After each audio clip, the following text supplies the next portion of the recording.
एक तलाकशुदा से प्यार और फिर मोनिका एक तलाकशुदा लड़की थी। उसकी उम्र 30 साल की थी। शादी के 2 साल बाद ही उसके पति ने उसे छोड़ दिया था और उस लड़की से शादी कर ली जिसे वह पहले से ही चाहता था। शादी के बाद जब वह मेरे साथ तालमेल नहीं बिठा पा रहा तो एक दिन उसने मुझे बोल ही दिया कि ये शादी मैंने घर वालों के दबाव में आकर की है। मैं चाहकर भी उस लड़की को भुला नहीं पा रहा। हम लोगों के बीच तनाव दिन ब दिन बढ़ते ही जा रहा था। इसी दौरान मैंने एक बच्ची को जन्म दिया तो थोड़ी उम्मीद जगी कि हो सकता है कि हमारा रिश्ता बच जाए, पर कोई फर्क नहीं पड़ा और फिर हार कर मैंने तलाक लेने का फैसला किया और शादी के 2 साल बाद हमारा तलाक हो गया। इस दौरान माँ बाप ने भी मेरा पूरा साथ दिया। तलाक के बाद मैं अपने माता पिता के साथ घर चली गई, पर अभी भी मेरे बुरे दिन खत्म नहीं हुए थे। मैं पूरा दिन गुमसुम सी बैठी रहती और यही सोचती रहती कि जो हुआ उसमें मेरी गलती क्या, मुझे इतनी बड़ी सजा क्यों मिली।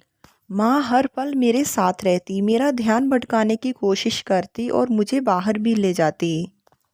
धीरे धीरे उन्होंने मुझे नौकरी के लिए बोलना शुरू कर दिया जिससे कि मेरे नए जीवन की शुरुआत हो। अब मेरी बेटी ने भी स्कूल जाना शुरू कर दिया था, उसे भी मेरी माँ ही संभालती। धीरे धीरे मैंने संभलने की कोशिश की और नौकरी करना शुरू कर दिया।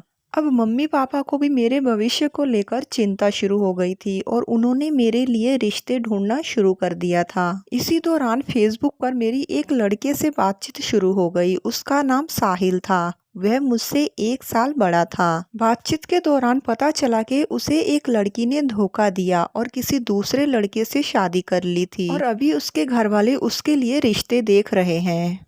मैंने भी उसे अपने बारे में बताया कि कैसे मुझे शादी के बाद इतना बड़ा धोखा मिला और अब मैं और मेरी बेटी मायके में रह रही हैं। हम दोनों में रोज बातें होते होते गहरी दोस्ती हो गई थी। दोनों में इतनी दोस्ती हो गई थी कि दोनों डेली अब कॉल पे बात करने लगे। पता ही नहीं चला कि कब 1 महीना निकल गया। हम दोनों की सोच बहुत मिलती थी। उसने शादी से पहले धोखा खाया और मैंने शादी के बाद। हम दोनों घंटों तक एक दूसरे से अपना दुख साझा करते रहते। एक दिन साहिल ने बताया कि मेरे दिल में तुम्हारे प्रति फीलिंग्स आ रही हैं।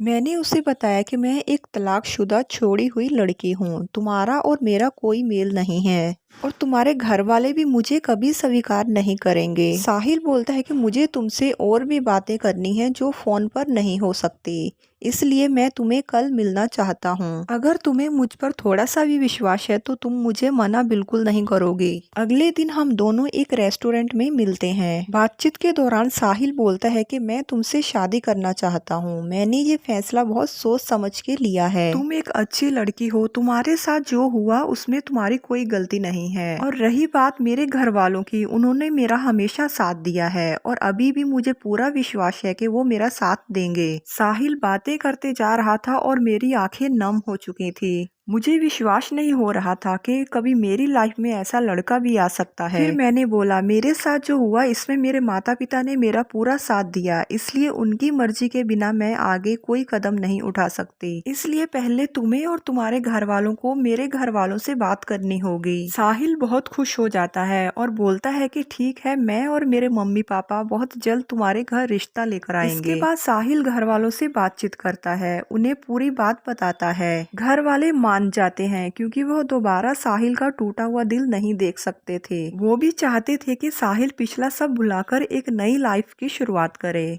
इधर मैं भी साहिल के बारे में अपनी माँ से बातचीत करती हूँ और उन्हें साहिल और अपने रिश्ते के बारे में पूरा बताती हूँ। अगले दिन साहिल और उसके मम्मी पापा मोनिका के घर रिश्ता लेकर जाते हैं। दोनों परिवार बहुत खुशी से एक दूसरे से मिलते हैं और रिश्ता पक्का करते हैं। 3 महीने के बाद मोनिका और साहिल की शादी तय हो जाती है। मोनिका बहुत ही खुशी के साथ नए घर में अपनी नई लाइफ की शुरुआत करती है।